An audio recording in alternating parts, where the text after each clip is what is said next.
pagpapatuloy pa rin po ng balita, usapang eleksyon po muna tayo at meron pong binabanggit dito si Vice President Sara Duterte. Kung inyo pong natatandaan, kamakailan binanggit po niya na kung saan siya po ay umaasa na matuloy ang eleksyon po sa 2028. Pero may tugon naman po dyan ang Commission on Elections. At tiniyak po ng COMELEC na tuloy po ang halalan sa 2028 sa gitna nga po ng mga usap-usapang posible itong magkaroon po ng kung maantala o kung ano man ang maging dahilan. Alamin po natin ang isasagot dyan ni COMELEC Chairman George Garcia. Nasa kabilang linya po ng ating komunikasyon si Chairman George. Magandang umaga po. Welcome po muli sa DWIZ Channel 23. Good morning po, sir.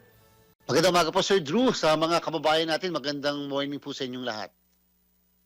Chairman, batid po namin na itong mga pinaghahandaan po ninyo, abalang-abala po kayo rito sa mga susunod po na eleksyon. Of course, merong BARM, merong BSKE kung matuloy man at meron siyempre tayong 2028. Ano po ba ang una po ninyo naging reaction dito po sa pahayag po ni Vice President Sara Duterte na umaasa po siyang magkakaroon ng presidential election sa 2028? May dahilan ba para hindi matuloy? Sir Drew, basta ako po, kami sa COMELEC, hindi po kami magkokomento sa ating butihing, sa statement po na ating butihing Vice Presidente. Pero ito po yung garansya natin sa buong sambayanan. Sure po na meron tayong eleksyon sa 2028 sa Mayo sapagkat ito po yung nakalagay mismo sa ating saligang batas. At all cost, si COMELEC ay kinakailangan mag-conduct ng halalan. Ang mga mamamayan ay dapat mag-expect na may halalan, pang Pangulo, pang Vice Presidente, Senador, hanggang sa kahuli-huli ang konsehal sapagkat siyempre po yan ay nasa saligang batas, matatapos ang termino ng lahat ng mga nakaupo na maliban doon sa mga senador na 12 sa June 13 ng 2028 po sapagkat may mga nahalal na by that time. Sa katotohanan nga po, Sir Drew, ang COMELEC po sa halip na 1 taon bago yung eleksyon ay naghahanda. Ngayon po ginawa naming 2 years ang paghahanda ng ating pong eleksyon. Ngayon nga po ay nagtadraft na kami ng mga tinatawag na terms of reference. Mga sa kahuli-ulihang part nitong taon na to, baka magpo-procurement na kami para sa ating mga makina, para sa mga gagamitin nating mga equipment at mga device sa darating na halalan ng 2028. Mahirap po kasi na medyo yung nalilate, lalong-lalo na may problema tayo sa enerhiya, may problema tayo sa budget. So minarapat po ni COMELEC na i-advance ang paghahanda natin kahit nakasabay po ito, Sir Drew, ng paghahanda natin sa barangay and SK elections at yung ating Bangsamoro parliamentary elections. Oo nga pala. So malinaw, 100% tayo na sure meron 2028 elections. Pero dito muna tayo, Chairman, sa binabanggit mo, itong Bangsamoro parliamentary elections at itong BSKE. Ang status po ng BARM elections, ano na po ang status? Natutuwa po tayo, nagpapasalamat tayo sa ating mga kababayan sa Bangsamoro, sa mga nag-file ng kandidatura nila noong nakaraang 5 hanggang 7 kahapon. At siyempre sa ating pong law enforcement agencies, PNP, AFP, Coast Guard, at iba pang ahensya ng pamalat ng aming mga masisipag na tauhan. Sir Drew, mapagmamalaki natin, nakakatuwa. Napaka-peaceful po yung nangyaring filing ng kandidatura. Walang kahit na isa na untoward incident dyan po sa Bangsamoro. Chairman, konting pihit lang, napuputol ka. Go. So, Sir Drew, natutuwa tayo sapagkat wala po kahit na anong untoward incident o pangyayari na nagkaroon ng kaguluhan man lang o kalituhan dyan sa pagpa-file ng candidacy sa Bangsamoro. Sadya pong naging napakatahimik. Maraming salamat sa mga political parties na pumunta, dumako, kasama ang kanilang mga kandidato sa iba't ibang opisina ng COMELEC upang maghain ng kanilang kandidatura. So ito, 100% sure na sure. Tuloy din ito. Nako. Mukhang hindi na po ito kayang pigilan at si COMELEC mismo, kami po, commitment namin, mag-o-oppose na kami kapag ito ay napagpaliban pa sapagkat siyempre po ilang beses na ito na ipagpapaliban at sobra na pong umaasa ang mga kababayan natin dyan sa Bangsamoro at ang COMELEC naman po ay handang-handa na isagawa ang halalan na yan sa darating na September 14. September 14, gaano karami ba ang mga botante dyan sa area na yan? Would you mind, Chairman? Yes po Sir Drew, 2.39 million po ang Malaki rin botante. So malaki-laki rin po. Meron po itong more or less 5,212 na mga presinto. Ito po yung automated election. Sabi po ng batas kung ano yung ginamit ni COMELEC na mga device, equipment, system ng 2025 national and local elections ay siya rin pong gagamitin dyan po sa Bangsamoro parliamentary election.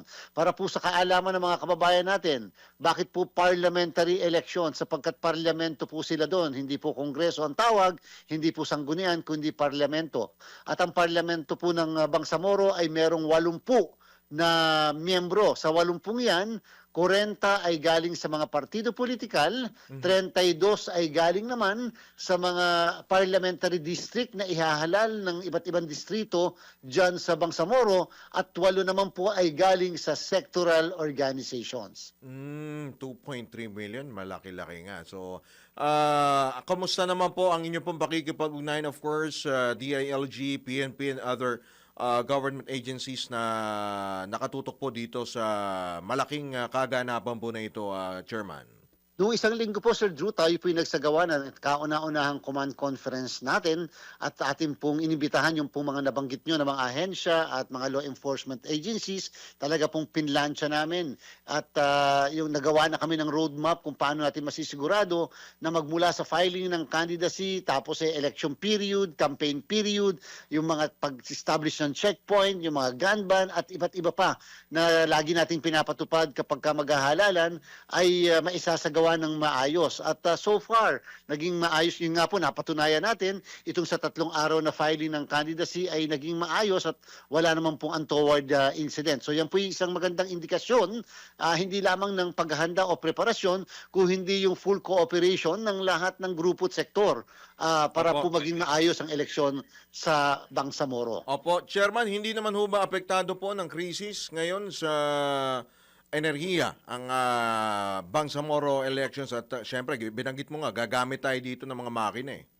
Siyempre po, kahit paano apektado po ito, Sir Drew, sapagkat yun na lang pong deployment, yung pag-transport ng mga kagamitan, siyempre po kalimitan nagmahal ang presyo noong transportation cost dahil nga sa mahal na gasolina. Ang lahat po kasi ng kagamitan, lalo pat mga makina, ay hindi po ine-aeroplano, yan po yung kalimitan binabarko. Mga baterya, mga ballot boxes na malalaki. So yan po ay ine-expect natin na may dagdag. Kung kaya nga lamang na ang binigay pong budget naman kay COMELEC ay sa ating palagay sapat, sapagkat ang Bangsamoro Parliament ay nagbigay din ng karagdagan na panggastos para sa COMELEC.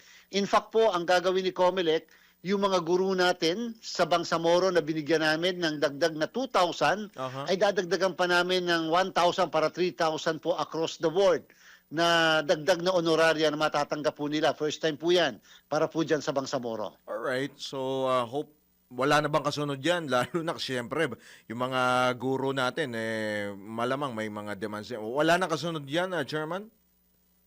Medyo malaki-laki na rin po, Sir Drew, sapagkat ang isang chairman ng board tatanggap ng more or less 13,000 pesos sa maghapon na pagsiservisyo. Yun naman pong mga miyembro niya na 2 ay tatanggap ng 12,000 pesos. At yung mga iba pang mga magtatrabaho sa mismong mga presinto ay makakatanggap din na may mga dagdag. So more or less minarapat po natin na itaasan sapagkat alam natin yung crisis na ating nararanasan ay nararanasan ng bawat isa kahit po yung mga guru natin. Alright, of course. Bukod po sa BARM elections, Chairman, kamusta naman po ang preparation sa BSKE? Meron po kasing clamor, may clamor po doon sa Senate na ikonsidera nga kung talagang kasi may crisis ngayon na ipagpaliban muli ang barangay at SK elections. Sir Drew, bagamat may mga alingas-ngas, may mga nag-file na po ng pagpapaliban ng Bangsamoro, ng barangay at SK election na sa halip daw pong 2026. Dapat po ito ay November 2 ng taon na ito sabi po nila dapat sa 2027 na lamang dahil nga po may energy crisis. Kami naman, we will keep an open mind po dito. Wala po sa amin ang desisyon tungkol sa pagpapaliban.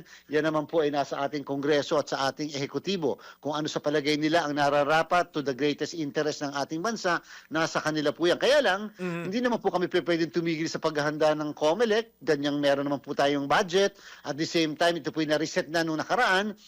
Kami po dapat nasa mga 90% na sa kasalukuyan sa ating paghahanda. At in fact po, Sir Drew, na-print na natin yung mga balota. Tapos na po tayo, mga 2 buwan na nakalilipas. Ngayon po ay mga konting mga ilang bagay na lamang ang aming inaasikaso. Later on, magte-train na kami ng mga guro. Sapagkat ang barangay and SK elections po ay hindi po automated. Ito po yung manual na halala naman na siyempre gagawin natin para sa buong bansa. Tapos may mga nagpa-register din. Kung di ako nagkakamali, 3.9 may umabot na ba sa mahigit 4 million? Yung pong pumunta sa amin po mga registration sites, mga mahigit na pong 4.3 million, Sir Drew, yan po either sila ay nagpaparehistro bilang bagong botante, nagpapatransfer ng registration, nagpapa-revive or reactivate ng kanilang registration. Ang mga bagong botante po natin sa SK, aabot po ng mga 1.3 million. Sa regular na botante, mga 1.2 million. Lahat-lahat po ng botante natin para sa regular na barangay election, mga 70 million o hanggang 71. At doon naman po ng mga botante para sa SK, abutin po tayo ng mga 25 million. So ganyan na po kadami. So 71 or 70, 71 hanggang plus 25, more or less po meron kang 95 million na botante na boboto para sa barangay and SK election. Pero just in case, kung sakali ba, Chairman George, na magkaroon nga, kumbaga, isuspend na naman, ipagpaliban na naman iyang BSKE, ihingi pa rin ba kayo ng additional budget kung sakali man? Ito po maliwanag, Sir Drew, ha? Basta po nag-postpone, nag-reset tayo ng isang eleksyon, lagi po may dagdag na gastos. Siyempre po, Sir Drew, kapag po nag-postpone tayo, magpaparehistro muli kami ng mga botante para doon sa mga, siyempre, yung mga magki-15 anyos na mga kabataan o kaya naman yung mga hindi nakapagparehistro dati. Pag po nag-increase ang bilang ng botante, mag-i-increase po yung bilang ng mga teachers dahil mag-i-increase yung bilang ng presinto at dadami rin po yung mga eleksyon paraphernalia. Pag po nag-reset tayo sa kasalukuyan, ang estima natin, mga 3 bilyon po ang kakailanganin dagdag ni COMELEC para po sa reset na barangay and SK elections. Wow. So, yun pala yung mga consequences, no? Chairman, baka meron ho kayo mga karagdagang pang panawagan payo po sa ating po mga kababayan, yung mga nag-aabang, unahin mo na yung mga taga-BARM nga pala dahil mag-election na sa kanila sa Setyembre. Baka meron ho kayong mga additional advice. Sir Drew, siyempre para po sa mga kababayan natin sa bar, muli ang aming pasasalamat at sana yung laging mainit natin pagtanggap sa mga aktibidad ng COMELEC ay mas dagdagan pa natin. Sa mga susunod na araw po, kami po magkakaroon ng malawakang voters information dissemination upang maipahayag sa inyo anong parlamento, paano kayo boboto, paano i-accomplish yung mga balota, ilan ba talaga iboboto natin, hanggang po mga bagay na ganyan sapagkat medyo may konting komplikado po kasi hindi siya yung katulad ng regular na halalan po natin. So kahit po paano, maganda po yung ine-expect natin dahil maganda po ang pagsisimula natin dito po sa inyo, katulad ng filing ng Certificates of Candidacy.